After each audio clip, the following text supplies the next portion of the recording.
Julia and her husband Alex drove deep into the Pacific Northwest, a land thick with ancient forests and shrouded in mist.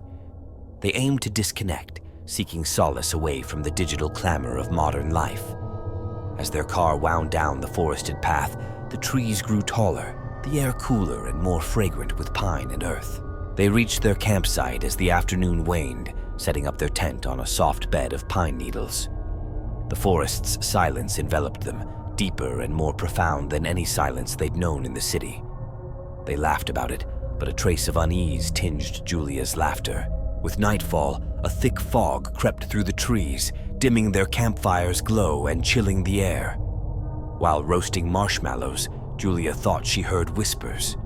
They were soft, indistinct, seemingly part of the wind.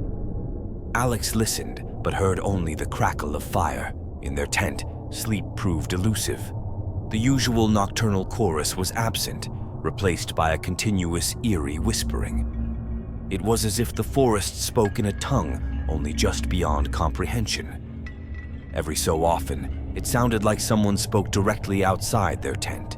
The next morning, they ventured deeper into the woods, the fog still a lingering presence among the ancient trees. The deeper they went, the more the sense of being watched grew. Their path led to a small, forgotten cemetery. The gravestones were worn and moss-covered, nearly reclaimed by the forest itself. The names on the stones were barely legible, the dates from centuries past. A local hiker appeared through the mist, sharing tales of a vanished settlement, its inhabitants swallowed by the forest long ago. He spoke of whispers in the fog, believed to be the remnants of those lost souls. That night, the whispers grew clearer. Julia could make out phrases, warnings, telling them to leave. The couple lay in their tent, wide-eyed, the whispering voices enveloping them. Alex, driven by a need to understand, stepped outside with a flashlight. The fog was so thick it swallowed the beam. He saw nothing, but the whispers seemed to swirl around him, cold and urgent. By dawn, the decision was clear. They needed to leave. Packing up, they noticed new marks on the trees, symbols that seemed to have appeared overnight, etched deep into the bark. As they left, Julia glanced back at the campsite. The fog seemed to close behind them, as if erasing their presence from the forest. The air felt lighter as they reached their car, the pressure of unseen eyes lifting. Back home, the whispers sometimes returned in dreams. They found themselves listening for those voices in the wind, unable to shake the feeling that they had touched something ancient and alive. Julia dove into research, finding old maps and diaries that spoke of the area. Each piece hinted at mysteries never fully explained, of people disappearing without a trace into the fog. Their experience remained with them, a puzzle with missing pieces. They were left with a profound respect for the power of that place, a reminder that some parts of the world are still wild, still speaking in a language not meant for human ears. They never returned to that forest. The whispers in the fog had given them a glimpse into something eternal and unknowable, and that was enough. They knew some mysteries were better left unsolved, kept sacred by the mists that guarded them.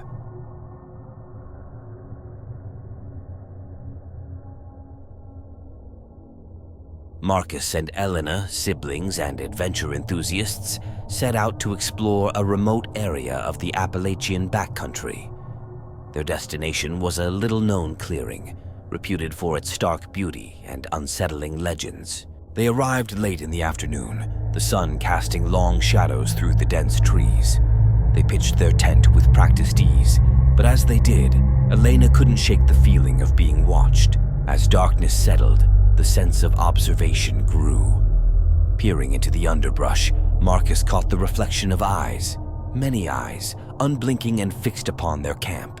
Throughout the night, the eyes never left. They could see them from the tent flap, pairs of glowing orbs that watched without movement or sound. Come morning, the eyes were gone. Marcus and Elena ventured out, trying to trace the source of their watchers. The forest gave up no secrets.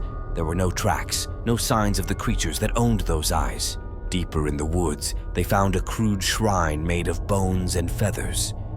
It felt recent, the earth around it disturbed. An old man appeared on the trail, his appearance as sudden as his disappearance.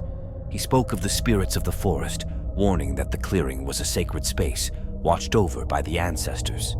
He advised them to leave, telling stories of those who ignored such warnings and were never seen again.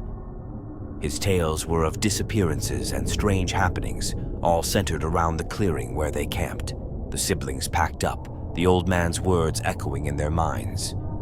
As they left, Elena saw the eyes again, hidden in the underbrush, following their retreat. Their journey back was silent, each lost in thought. The experience had shaken them, the feeling of being watched, not leaving even as they drove away. Back home, Marcus tried to rationalize their experience, suggesting they had encountered a pack of nocturnal animals. Elena, however, felt different. The eyes in the woods had shown a curious intelligence. They researched the area, uncovering old legends of spirit watchers, guardians of the forest who protected sacred sites. The descriptions matched eerily with their experience. Elena kept feeling watched, even in familiar surroundings. She wondered if they had attracted the attention of something that followed them back. They shared their story with fellow hikers, but recommended caution. The forest, they said, had eyes, and not all were friendly. Marcus and Elena never returned to that clearing. The memory of those watching eyes, unblinking in the dark, was deterrent enough. They had learned a profound respect for the legends and spirits of the wilderness, a reminder that not all places are meant for humans to linger.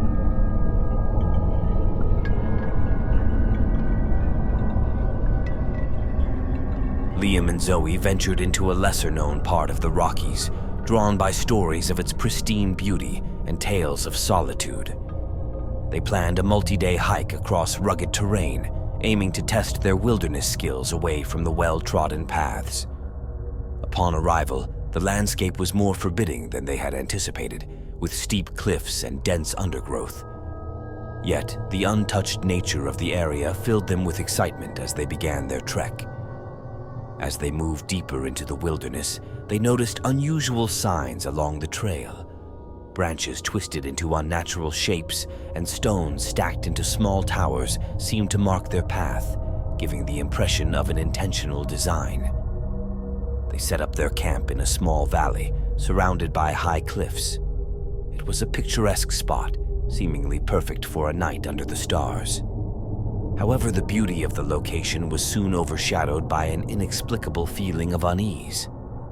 That night, whispers carried across the wind from the cliffs above. At first, Zoe thought they might be hearing other hikers or echoes of animals, but the voices seemed too coherent, too human to dismiss so easily.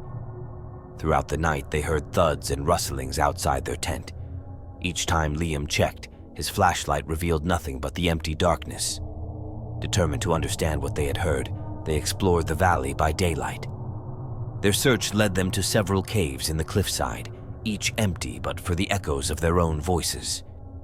In one cave, they discovered remnants of an old camp, a moldy backpack, a rusted tin cup, and a torn journal. The entries were faded, but they spoke of a beautiful but haunting valley and the rider's intention to leave quickly. As the second night fell, the disturbances intensified. Stones were tossed from the darkness toward their tent. The whispers turned into shouts, urging them to leave. The air grew cold, filled with the scent of damp earth. Terrified, Liam and Zoe packed their gear, using headlamps to light their hurried work. They decided to leave immediately, not waiting for dawn as initially planned. Their attempt to leave was thwarted by the disappearance of the trail. Overnight, the landscape seemed to have altered, with new growth obscuring their previous day's path. The forest felt alive, almost hostile. Using their GPS, they navigated out of the valley, the sensation of being watched pressing close. Several times they saw shadows flitting between the trees, too quick to be natural. Once they reached their vehicle, the forest behind them was silent, as if it had never housed the horrors they experienced. They drove away, the weight of what had happened settling deep in their bones. They reported their experiences to the local rangers, who were skeptical but agreed to check the area. When the rangers returned, they found no evidence of the disturbances Liam and Zoe described. Back home, both Liam and Zoe were haunted by their experience. They occasionally received updates from the rangers, but nothing out of the ordinary was ever reported again.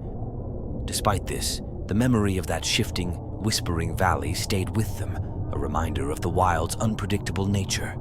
They shared their story within their hiking community, warning others of the unpredictability of the region. While they continued to hike and explore other areas, they never returned to that particular valley. The experience had instilled in them a deep respect for the wild and a cautious reminder of its mysteries and dangers.